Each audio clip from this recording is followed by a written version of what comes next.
الحمدللہ رب العالمین والعاقبۃ للمتقین والصلاة والسلام علی سید الانبیاء والمرسلین اما بعد فاعوذ باللہ من الشیطان الرجیم بسم اللہ الرحمن الرحیم۔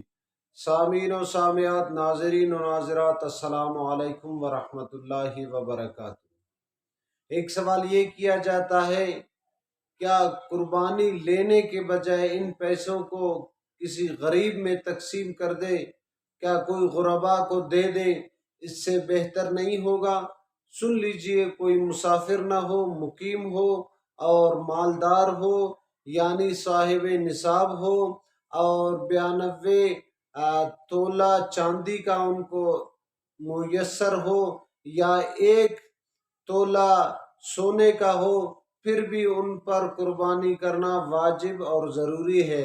اگر کوئی یہ کہے کہ ان پیسوں کو کوئی غریب کو دے دے، تقسیم کر دے، تو ٹھیک ہے، قربانی کر دے، اور آپ کے پاس پیسے ہیں، ان کو غریبوں میں تقسیم کر دے تو پھر افضل و اعلیٰ اور بہتر ہے۔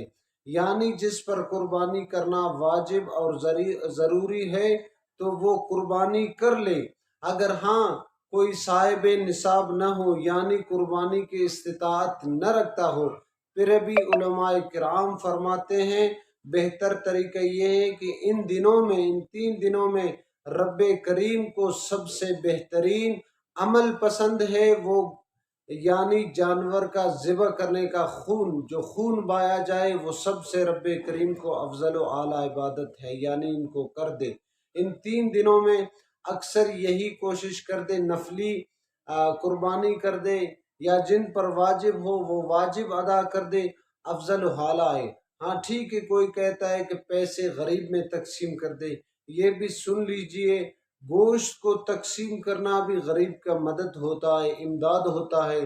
اگر اکثر دیکھ لیجئے، کوشش کر لیجئے، ان میں جو مکمل سال میں گوشت ان کے پاس موجود نہیں ہوتے، لے نہیں سکتے، ان تک اپنے گوشت یعنی گائے کے گوشت جلدی پہنچائے، ان کو میسر کر دے۔ دعائے رب کریم سے ان باتوں پہ ہمیں عمل کرنے کی توفیق عطا فرمائے۔ وآخر الدعوانا الحمد